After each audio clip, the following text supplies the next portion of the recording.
Demi Moore, the trailblazing actress whose fearless choices reshaped 90s cinema, from the raw vulnerability of Blue Steel to the unapologetic sensuality of striptease, has revisited a pivotal moment in her career with unflinching honesty: her advanced pregnancy during the pre-production of A Few Good Men. At 62, Moore's voice carries the timbre of hard-won wisdom as she dissects the awkward undercurrents with co-star Tom Cruise, revealing a dynamic laced with embarrassment and the era's rigid expectations for women in Hollywood. Speaking at a lively Q&A session, Moore peeled back layers on that time when, at nearly 8 months along with her second child, Scout Willis, she stood toe-to-toe with Cruise and director Rob Reiner, lines tumbling from lips swollen with impending motherhood.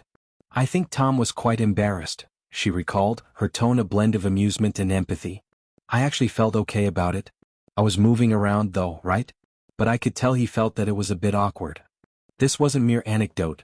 It was a window into the unspoken pressures of a #MeToo industry, where pregnancy was often a scarlet letter for ambitious women. Moore, already a mother to rumor from her marriage to Bruce Willis, embodied the era's paradox. A body celebrated for its allure now ballooning with life, challenging the male gaze that dominated sets. Cruise, then 30 and at the zenith of Top Gun swagger, navigated the room with his trademark intensity, but Moore sensed his discomfort: a hesitation in eye contact, a stiffness in banter. "It's one of the many things for me that I just felt didn't make sense," she reflected. "And so I challenged that to say, why not? Why can't you have both?" Both, the glittering career and the cradled infant, a duality the industry whispered was impossible. Peers opted for pauses or proxies, fearing the mommy track would derail momentum. Moore, ever the rebel, refused the binary but at a cost: self-imposed crucibles to prove viability. A Few Good Men, adapted from Aaron Sorkin's razor-sharp play, pulses with courtroom thunder. Two Marines on trial for a comrade's hazing death, their fate hinging on Navy honor and constitutional fire. Moore's Lieutenant Commander Joan Galloway is the ethical fulcrum, fierce, flirtatious, unafraid to spar with Cruise's Lieutenant Daniel Coffey. Pre-production rehearsals in a sterile room amplified the intimacy. Moore, belly prominent under loose blouses, read opposite Cruise's clipped delivery. Reiner, the ensemble maestro behind this, is Spinal Tap, mediated with humor, but the air hummed with tension. Moore's pregnancy wasn't hidden. It was a presence, rounding her frame as she paced lines about chain-of-command hypocrisy. To be breastfeeding and then blocking and rehearsing a scene," she later mused, the absurdity now eliciting a chuckle. Back then it was armor building. Each session a rehearsal not just for the film but for life's dual roles. Her overachievement bordered on mania.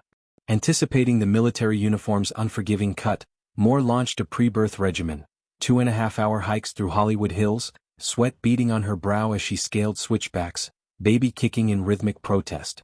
A 24-mile bike ride along Pacific Coast Highway followed, wind whipping her ponytail, thighs burning against the saddle.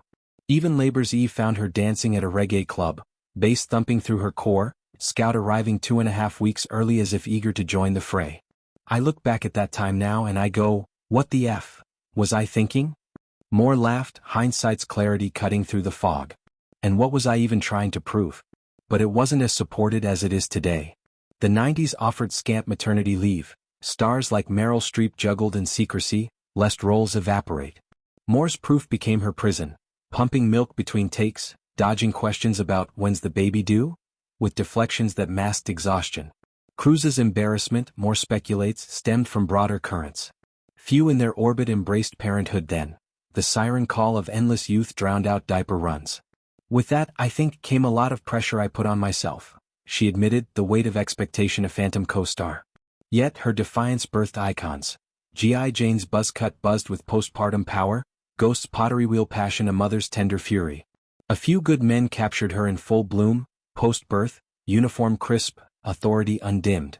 The film's iconic "You Can't Handle the Truth" showdown crackles partly because of Moore's grounded ferocity, a woman who'd birthed life amid lines about death.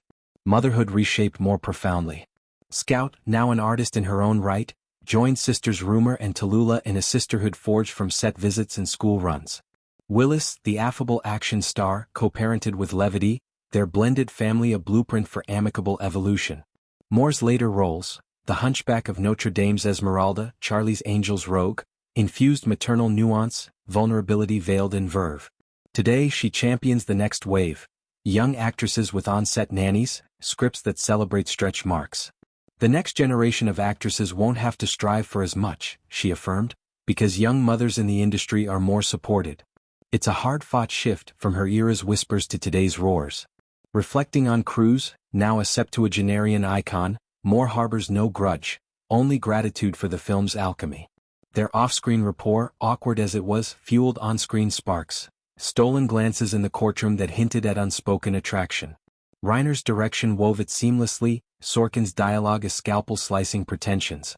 The ensemble, Kevin Pollak's wry wisdom, Kiefer Sutherland's coiled menace, elevated the whole, but Moore's arc grounded the machismo. In hindsight, that pregnant pause was prophetic, Moore handling truths Hollywood couldn't yet fathom. Her story isn't lament, it's laurel, a woman's wager on wholeness won through grit and grace. As she navigates grandmahood with Tallulah's impending bundle, Moore's legacy endures, proof that bodies change but spirits? They command the room belly and all.